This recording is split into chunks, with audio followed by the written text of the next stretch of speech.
الرحمن الرحیم۔ کل 8 فروری 2024 پاکستان کے عام انتخابات ہو رہے ہیں۔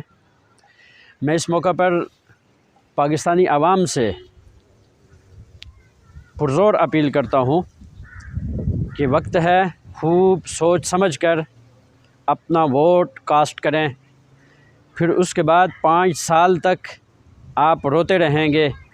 یہ ہمارے ہاتھوں کا کیا دھرتا ہوتا ہے سارا کچھ۔ میری پرزور اپیل ہوگی بالخصوص عوام سے اور بالعموم پورے پاکستان سے میں یہ دردمندانہ اپیل کرتا ہوں کہ آپ اپنا امیدوار اس کو منتخب کریں جو ناموس رسالت، ناموس صحابہ اور اہل بیت کی تحفظ کی بات کرنے والا ہو، اور اس کے ساتھ ساتھ پاکستان کی سالمیت اور اس کی بقا کی بات کرنے والا ہو، اور غریبوں کا درد اپنے دل کے اندر رکھنے والا ہو۔ ایسے شخص کا انتخاب کریں، انشاءاللہ مستقبل آپ کا ہوگا۔ اللہ تعالی ہم سب کا حامی و ناصر ہو۔